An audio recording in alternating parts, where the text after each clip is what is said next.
Is anybody baffled and confused and unsure what to think after watching the Piers Morgan interview with the real-life Martha?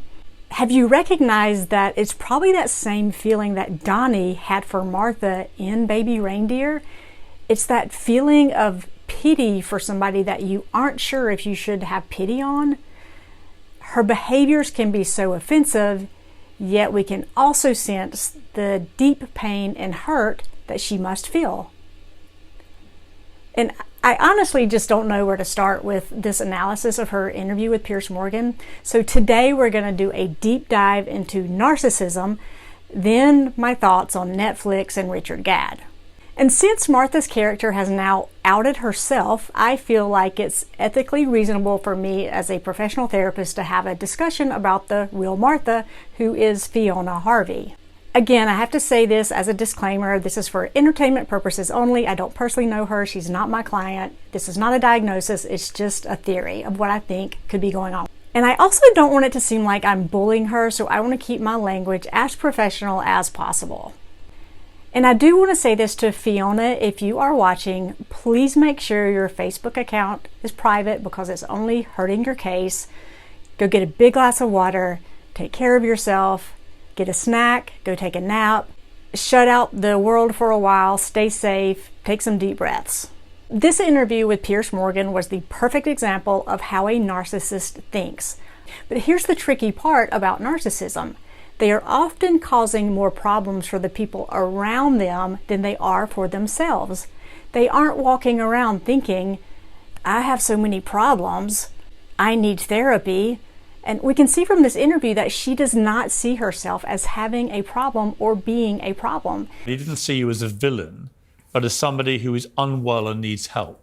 Yeah, well, he maybe should look a bit closer to home, to himself, as someone who needs help. It's everybody else who's the problem, and that's the mind of a narcissist. Most narcissists never end up in therapy because they really don't see that their behaviors are a problem. It's usually their partner or their family member or their kid who ends up being in front of me in therapy. So for those of us who keep thinking, why doesn't she just get help? She's obviously unwell. Well, she doesn't see it in that way, and therein lies the problem. We can't help people who don't want help. But I'm not interested. He asked you to do what? He asked me to sleep with him. He said, would I like my curtains fixed? And I laughed, and he said, that's a euphemism. Do you want me to come home with you? So here's the main thing you need to know. Narcissists live and die by their own version of the truth. They live and lie in the moment. This interview shows how extreme her cognitive distortions really are. It shows her rigid defense mechanisms and how her perception of her experience with Richard Gadd is so different than his. And to those they can manipulate, they present as a martyr who is always innocent. It's like if she can find one little hole in his story, then the whole story must be false and he's a psychopath and needs to get a real job. And narcissists can make us question ourselves and our own sanity, and they actually believe their own lies. I don't know anybody with 6 email addresses.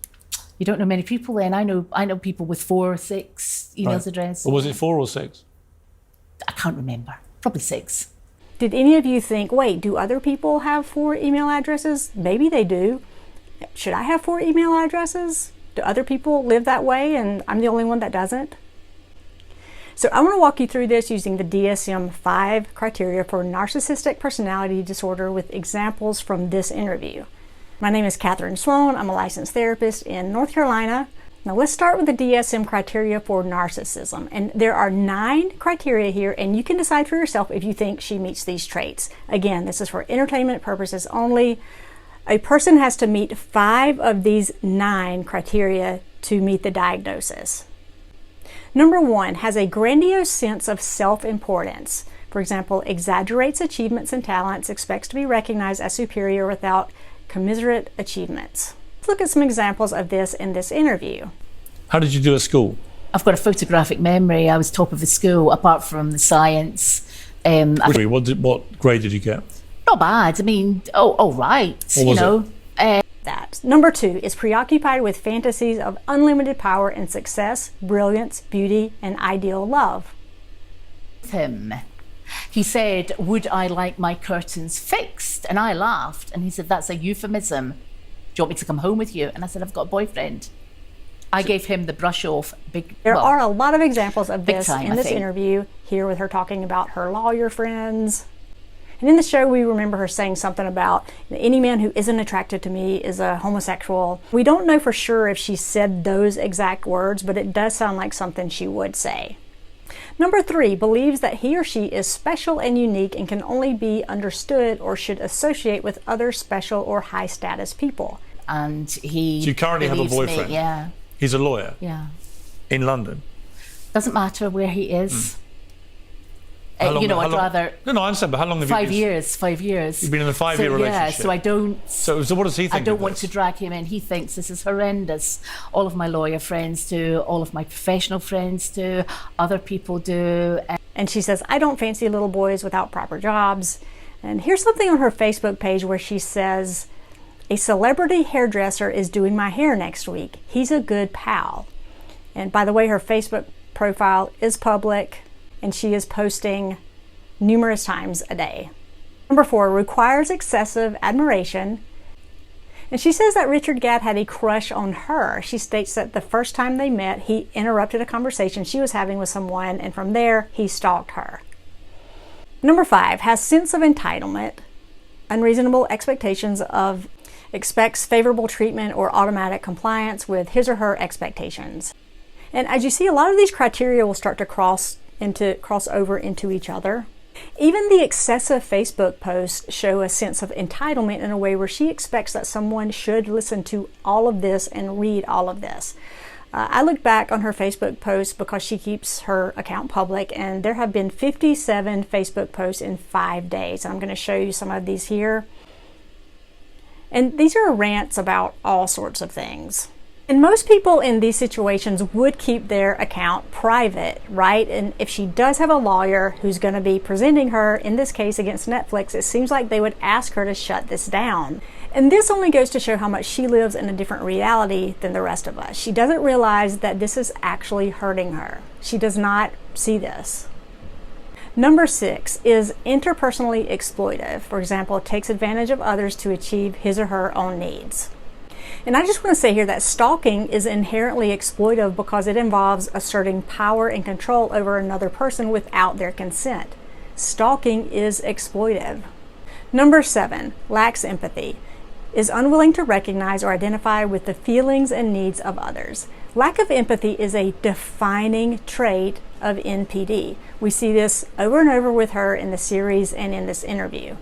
And this can show up in ways that people might not realize is lack of empathy. So this can be one-sided conversations when she just talks about herself and not allowing the other person to talk. It's a lack of reciprocal conversation. It can be the inability to listen well to others, and this can be poor reaction to criticism when somebody shares their own feelings with her. Number 8 is often envious of others or believes that others are envious of her. In this interview, she's clear that she's upset about how much money he's making from this Netflix series. And I mean, in some way, I do get that because she feels exploited from this. But we do see this trait in her in many other ways. Number 9 shows arrogant, haughty behaviors and attitudes.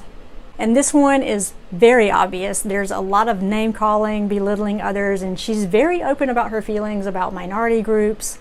That's for sure. Again, a person has to meet 5 of these 9 criteria. Now, again, I want to keep in mind that these symptoms can present as mild, moderate, or severe. And we will all have some of these traits sometimes, but it has to be present as a pervasive pattern of grandiosity, and it has to present in a variety of contexts. Something else to remember is that narcissists often exhibit all or nothing thinking, also known as black and white thinking. And this cognitive distortion involves seeing the world in extremes. Things are either completely perfect or utterly disastrous, with no middle ground. And narcissists will rapidly switch between idealizing and devaluing others. One moment, somebody is the best person ever and the most important person in their life. And the next moment, if that person disappoints them or fails to meet their needs or expectations, they might be considered worthless and incompetent. Now, I truly believe that she doesn't think she stalked him. In her mind, whatever happened was not stalking.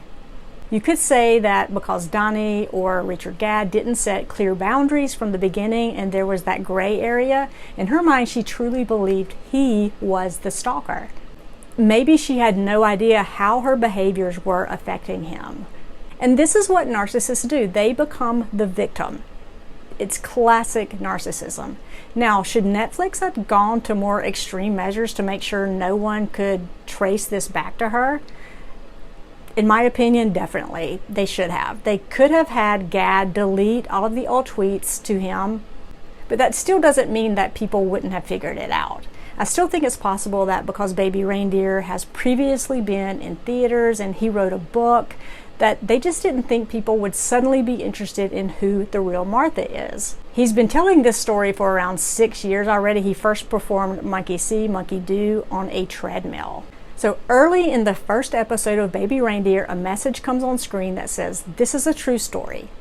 In the show's credit, it does state, "This program is based on real events. However, certain characters, names, incidents, and locations and dialogue have been fictionized for dramatic purposes."